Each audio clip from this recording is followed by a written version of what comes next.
Čau, tokrat bom govorila o eni taki uporabni zadevi za vse ženske, ki se ličimo in pa za vse mamice. In sicer to so pralne blazince.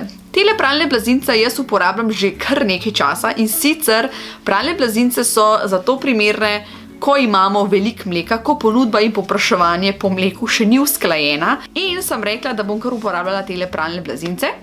In te pralne blazince so me v bistvu toliko navdušile, ker jaz sem že vedela, da take blazince obstajajo, ampak za enkratno uporabo. Ampak sem rekla, da nekaj, kar je za enkratno uporabo in bom itak sam vrgla v smeti, ne bom uporabljala, ker pač ustvarjam spet preveliko količino smeti. Hkrati pa lahko uporabljamo take blazince za odstranjevanje ličil.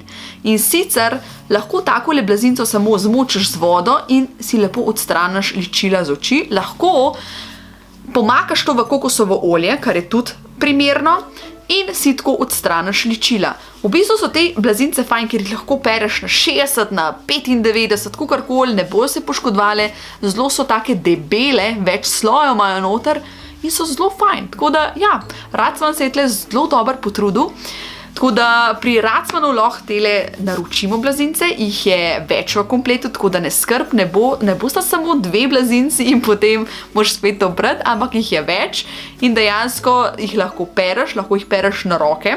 Tudi karitejevo maslo gre ven in kokosovo olje, tako da ostanejo še vsem takole lepe, bele, nič mastne. Tako da jaz imam res pozitivne izkušnje z njimi.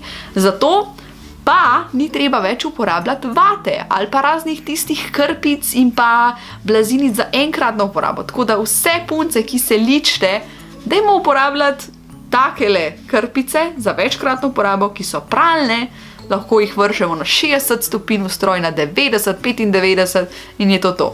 Tako da, to je bil še en tak nasvet, ki ga jaz imam, glede na svoje izkušnje. Upam, da ti je koristil, pa se vidimo naslednjič. Čim več bo to zun, pa uživi. Čau!